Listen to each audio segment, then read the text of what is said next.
Hello there! I've got a great piece of retro Star Wars and Dawn Post Studios for you tonight. I don't usually seek out vintage masks. Dawn Post Studios has an incredible history in mask making. If you want to see an amazing collection of vintage Dawn Post, then go check out a channel called Collection Corner. Some really cool pieces displayed with close-up shots. You'll watch Dawn Post's history appear before your eyes. Part of Dawn Post's fame is rooted in their licensing agreement to produce Star Wars masks starting in 1977. At least that's when the masks were being sculpted. The first round of Star Wars masks appear in the 1978 catalog. These were sculpted by the infamous Bob Short, and these were reused throughout the 80s and 90s.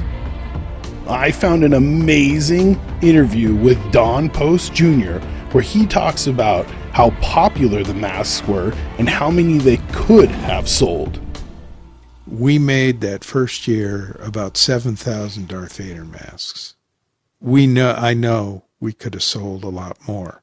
By the time the second year came around, we had an injection mold to make injection molded plastic ones. And we sold, during that second year, we sold over 70,000. Now, I would guess that during the first year, we could have probably sold 250,000 of them if we would have had them. I'll leave a link in the description to the full interview. Lots of cool history coming out of his mouth in this interview. In 1983, they added to the original lineup of the Star Wars characters. You begin to see characters like the masks of Yoda, the Emperor, Admiral Akbar, the Cantina band member. Then in the 90s, we saw a Tusken Raider and a Nine Numb, along with some other cool masks. I will put a link above and down in the description to a video I made showing my 1977 C-3PO, 1983 Admiral Akbar, and Gamorrean Guard masks. They are in great shape, so if you like vintage Dawn Post, check out that video. As my collection is never complete, I started eyeballing other masks. I found an immaculate in-box copy of the Wicket mask, but couldn't bring myself to spend the $450.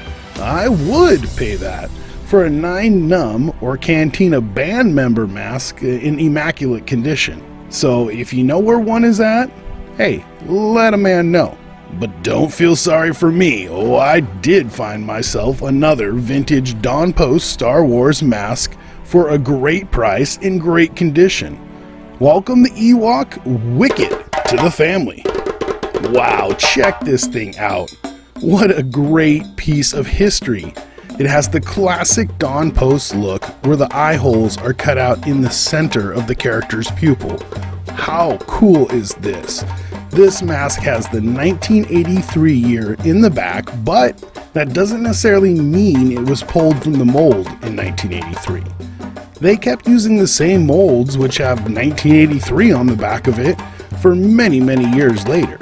This mask is in great shape, so my guess is it was pulled from the mold somewhere in the 90s. But is there a real way to tell actually when they pull the masks out of the mold? If you know, let me know down in the comments below. There were two versions of the Wicket made by Dawn Post Studios. This version was the first one produced, and by 1988 they started advertising a lifelike hair version of Wicket. But then in 1995 they switched back to this original sculpt. I'm not sure why. Could be because putting all that hair through a mask takes a lot of work and maybe there wasn't a high demand for them or people didn't want to spend that much money on them. I really like both, but I would love to see the haired version up close.